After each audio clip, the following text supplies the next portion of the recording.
type of guy that expects so much of himself? Well, It's being in 1 year and everything. Yeah, well, it's not it's not about that. It's about this football team and about us winning on Saturdays.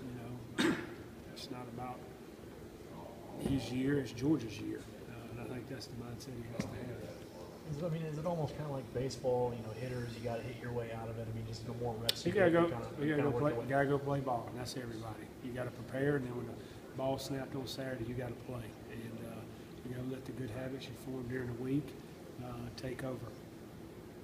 That's really any position. People use the term 9 and 10-man box. Have you guys actually seen that? No, we've had if we're in 21 personnel, which is 2 backs, tight end, 2 receivers. We've seen an 8-man box.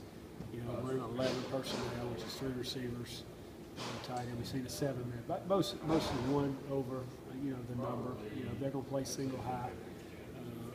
They try to get the extra guy in the box and play. We've seen a lot of single high coverage. Now that last drive that we had against Tennessee, we had a 9, and the last play was basically 10 or 11-man box because we had we're in a big set. But usually on we've had a single high. Hadn't been a lot of cover 0, 2 extra guys in the box. Usually 1.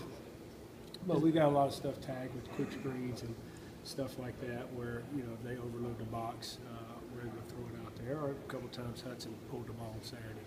Is Vanderbilt's defense remind you of Grantham's from the standpoint of bigger guys? A little bit, and a little bit of the same scheme, 3-4 blend to 4-3.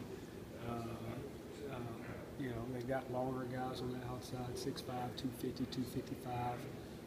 Heavier guys inside, a true freshman, 77, I believe. They're playing as a big man that's playing the nose. So it's going to be harder to move in there.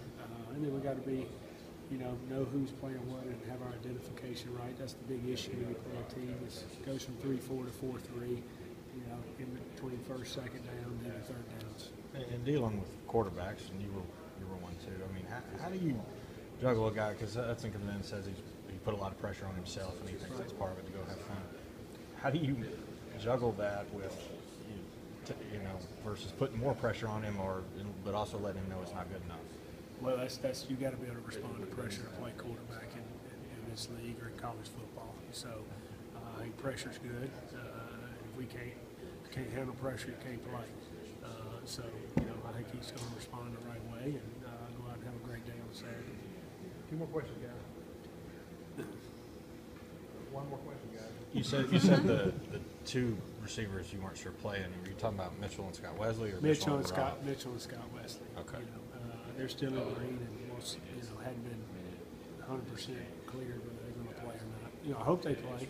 They're practicing like they're going to play, but Ron will ultimately make that decision